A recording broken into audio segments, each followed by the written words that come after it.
Hey everyone, Georgie here with Ukraine Matters. I can't believe I'm saying it out loud, but Putin decided to make Russia more democratic. And to do that, he went to the most democratic of the nations there are on the earth. We know that because democratic is in the name, North Korea.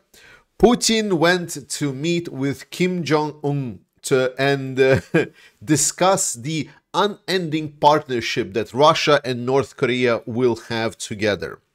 And dropping the sarcasm here. So in total, there are three angles we can look at this. There is the very funny one, which we're going to start with. Then there is a little bit worse one, terrible, the one that we really need to tackle, which is the serious one. But then we're going to finish this up with a more hopeful one, and we're going to see what possibilities this will bring to us and for Ukraine in this awful situation that they find themselves in. Whatever the case, please like the video, subscribe to the channel, and at the end of the video, we're going to talk about how we can support Ukraine directly. And we're going to start with the funny angle, so let's get it out there. Russia has moved itself from being a country that was in G8. Remember, there was this club that was called G8, and Russia was one of these great nations. That Putin has moved Russia from being one of these big, great nations that was looking up to the world, that all of the simps for Russia were just, oh, this great culture, this country with a mysterious Russian soul, has now been propagated to go and stand on the same level as the North Korean dictator. The dictatorship that has been so comically evil in its sense that it's very hard even to take them seriously. And with a serious attitude, Putin actually came to North Korea to have some kind of conversation with Kim Jong-un.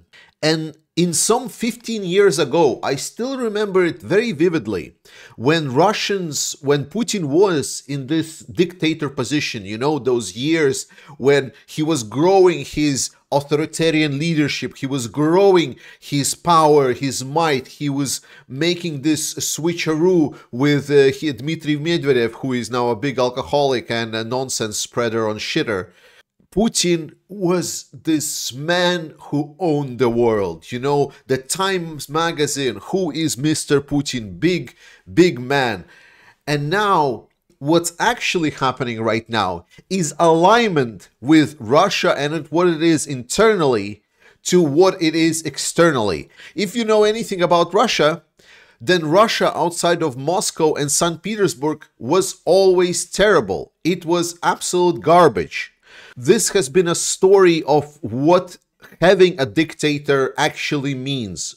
A lot of people in Western societies, we look at the imperfectness of democracies. We look at how democracies appear weak, how we always have issues in between each other, how we cannot really align and what do we want, how we want our democracy to look like. And then comes certain figure that just finds certain popularity, and in some cases they get the reign of power. And then they start implementing their authoritarian reforms, and it's accepted with applause. The tragedy of Mr. Putin and Russia, and Russians also here, is that it is so typical what happened to Putin that it's not even original. Everyone was discussing, you know, how Putin is a KGB agent, how he has this rich history. But in a long run, his story is completely unoriginal. If you look at all of the other dictators in the world, then whatever Putin is doing and how he is progressing is literally following every single step in a dictator's book. So for us, this is a story of how a first country and first idea, how the popular man, like a dictator, can come in, say, I'm going to change the country, I'm going to solve your problems, and it's going to gain big popularity. Like, I think the recent change was, what was it, the El Salvador. Right now, El Salvador is living through this as well.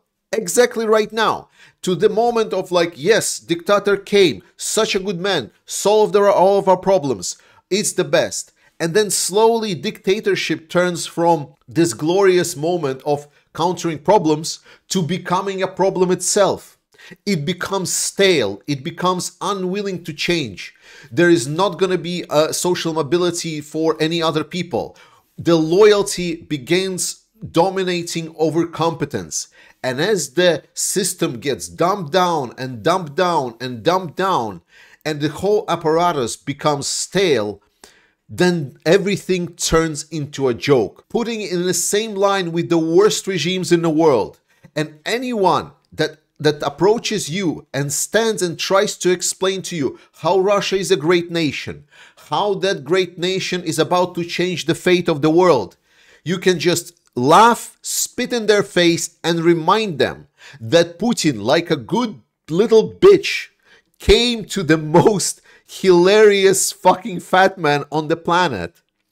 The dictator of the worst regime, the regime in which people basically eat grass, and Putin came there, licked his boots as a great nation, supposedly. That is where Putin is. Putin has put Russia, Russian reputation, Russian image, and himself to the position of a clown.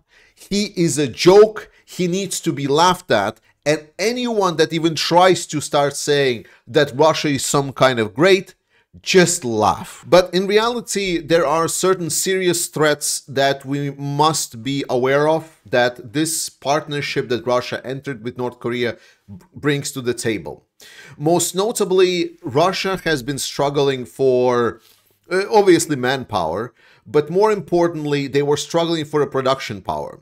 It is expected that the biggest thing that Russia is expecting to get from this deal is to overcome the lack of production facilities and scalability for production facilities inside Russia. What they're hoping is to have as a mutual beneficial partnership is to bring in Russian specialists that will be coming into North Korea, and they will be setting up factories for weapons production, both for North Korea and for Russia. And they will be guiding how to make better equipment. Moreover, because Russians know how to circumvent sanctions, and because there is still a lot of companies and shills in all levels of power simping for Russia, there's plenty of loopholes for a lot of companies to sell to Russia. So we will see the European production facilities, American production equipment making its way to North Korea, opening the weapons that will be used to threaten and destroy the allies of our Western nations. So that is going to be the outcome of this partnership, at least that's being outlined as the major one. Then a logical question is, well, how bad is it in total? It's definitely not good. It's gonna prolong the suffering of Ukrainians. More Ukrainian defenders will die. More importantly, because North Korean equipment is not very good, whatever is going to make it to Russia, whether it's going to be ammunition shells, missiles, some tanks, maybe infantry fighting vehicles, whatever it is, it's not very good, but it is going to be still causing damage to Ukraine. The North Korean factor cannot be underestimated, especially, well, it's right now a speculation whether or not North Korean servicemen will be fighting in Ukraine, but it's definitely a potential threat. So this creates a very, very bad situation for Ukrainians. For all of Ukrainian friends, they cannot look at this situation and just lightly think about this, that this is some kind of a joke, or that this is not going to bring some kind of benefits. North Korea has donated 5 million, allegedly 5 million artillery shells. Now, is 5 million artillery shells, are those good shells? No, about 50 of them are not firing their way, but it's 2.5 million shells that more or less hit the target that was the defenders of Ukraine, which is definitely not good.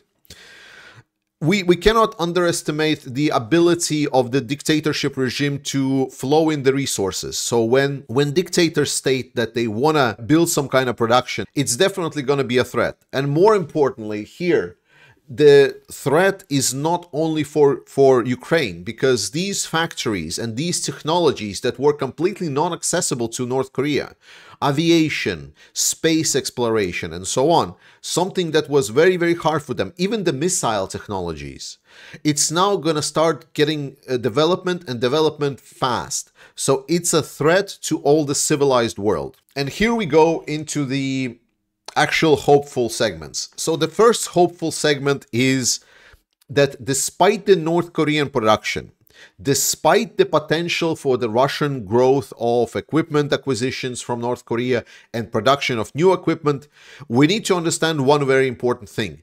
North Korea is not producing high-tech equipment.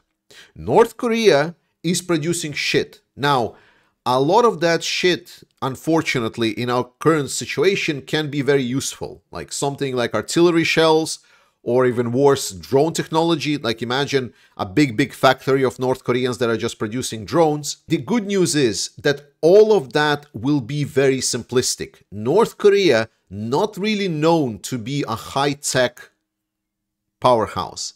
So what we need to understand is that Russia is looking to scale production to fight the war that it is fighting now, to fight a war where they're fighting with larger amounts of resources, a country that maybe have better quality of these resources and have higher technology, but they don't have enough of that. And they don't have all of the capabilities that Russia has. Essentially, Russia is a bully, and they want to continue being a bully, and they are trying to put things to make sure that they can fight more as a bully. The issue with that is that Ukraine and allies have been working very, very hard. There are a couple of ways you can beat a bully, right? You can either become bigger and stronger, and to a sense, you say fight the bully with its own medicine, which is great. But it's also very, very hard. It's hard for European Union, it's hard for Europe, European allies, NATO, and US to scale the production of conventional weapons. We don't have the production and output of Russia. It's now being scaled, but it's not there. So the other potential that we can do is not fight the same way as a bully. Instead, fight smarter. Learn how the bully fights and target his weak points. Work to get the capabilities to win bully on something that he is not good at. For example, maybe bully is big, but he might not be fast enough. So if you train for speed, there's a good chance you can run circles around bully despite the fact that maybe you're not as strong. Ukraine is growing a lot of their components and technologies. Ukraine is growing both internal production and their R&D development that is decentralized into the smaller companies and are coming up with a lot of new developments.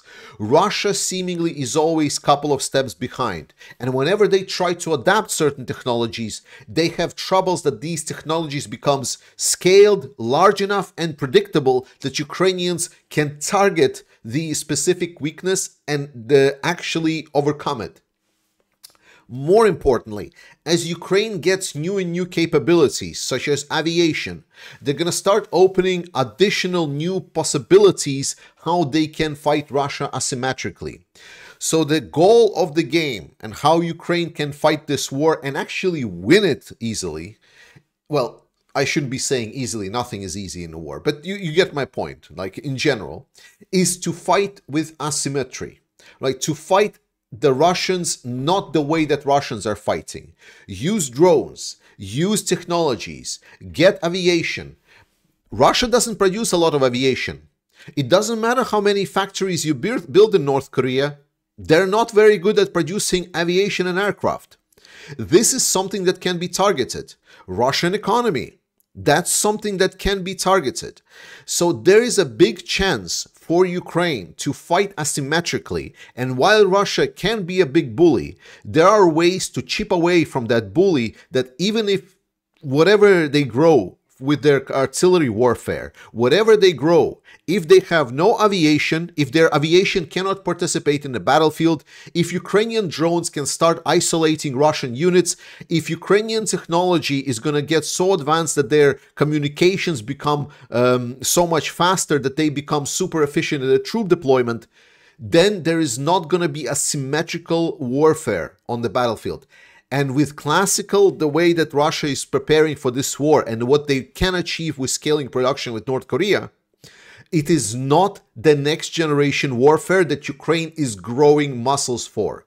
Ukraine is literally breaking through the lock that is the previous generation warfare. And we see Ukraine transitioning from that small Soviet army that they were at the start of the war to now being one of the leading military experts in the field. And that is great. And I can see only greater development. And then the second hope that we can get from this is people can finally hear the message that I've been stating on this channel for so long, is that Russia is a global problem.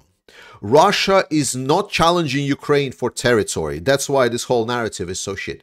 Russia is challenging the world order. Russia is making the axis of evil to try to get war to be the next normal.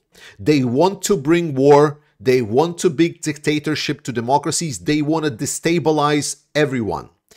And the more they're doing, and North Kharkiv offensive is the best example of this. Russian tried to be aggressive. They tried to go after Ukrainian territory from where they were not supposed to go for. Maybe there was an agreement, maybe there was some understanding, but they did it anyway, and instantly they got a response. Increase of help to Ukraine, and Ukraine got the ability to strike targets inside Russia. Yes, you can say there are limits to it, but still, the answer was there.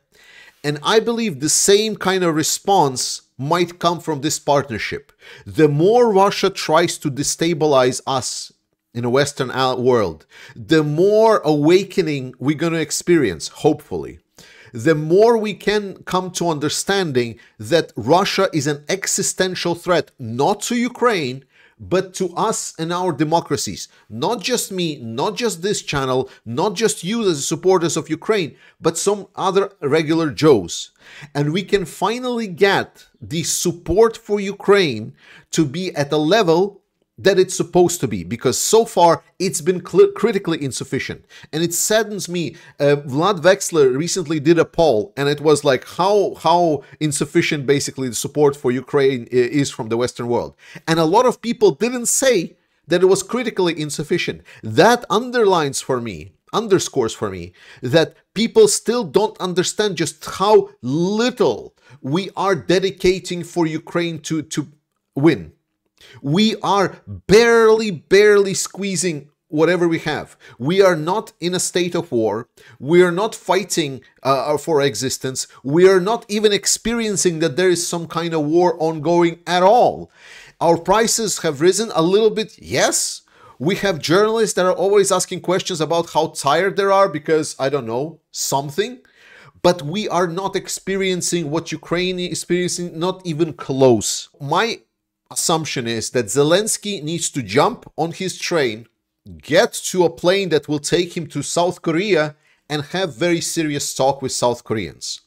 Because for South Korea, the participation of North Korea and scaling of production in North Korea is an existential threat. So they definitely need to review this.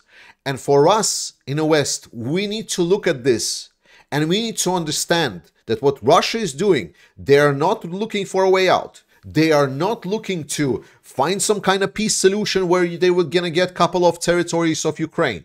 That is all false narrative. Russia is building a global antagonistic axis of evil to destroy our ways of living. And it's up to every single one of us, because democracy and everything that is happening is democracy. Nothing comes for granted.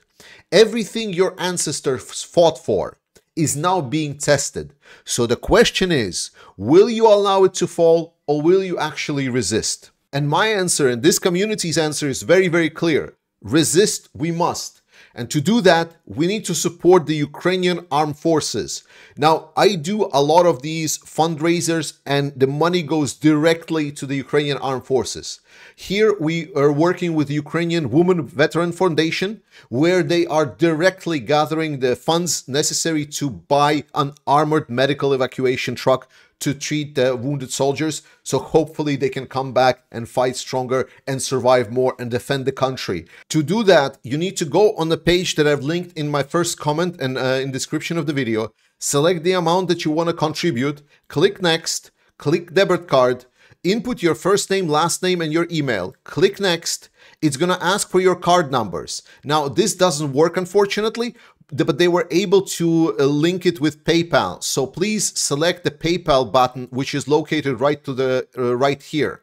So you select PayPal, you click donate, and it will take you to a PayPal page where well, you will see two buttons. You will have the ability to donate with PayPal if you have, or you will be able to make a contribution with a card. So do it now if you can. Support the Ukrainian armed forces, support Ukraine. We must fight Putin. We must win. I love you all. Slava Ukraini, and I'll see you next time.